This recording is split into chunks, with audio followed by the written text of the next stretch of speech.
he said, "What's the use? I already know where you live. Let me drop you off."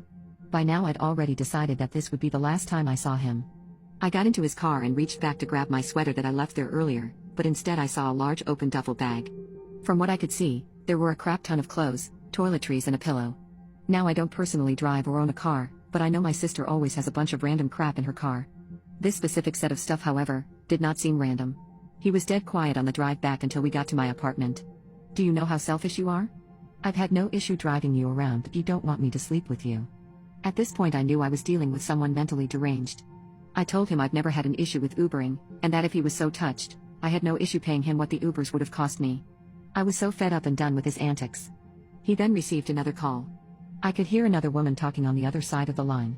I thought it may have been an ex-girlfriend or something, but before I'd even had a chance to process what was happening, he hung up and started yelling at me. "I have nowhere to go. Are you happy now? You're just an ugly spoiled brat living off mommy and daddy's money. You're just using me for a ride like I work for you."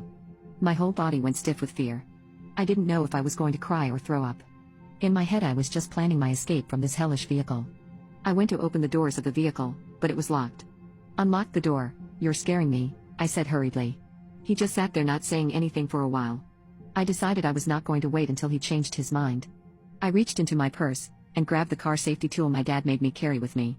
It had a window punch on it, and I used it to literally bust open the window and crawl out. Pete tried to stop me, but I kicked him hard in the jaw. I was able to get out through the window, and ran to my apartment. I didn't look back, but I knew he was still there. I immediately blocked him, and I didn't hear of him for a long time. Until one day about 8 months later, when I saw his face on TV. He had been arrested for ending the lives of 3 women close to my age. He used various fake identities and dating apps to get women alone with him, and then he would end their lives. His name wasn't even Pete, that was just one of his fake identities.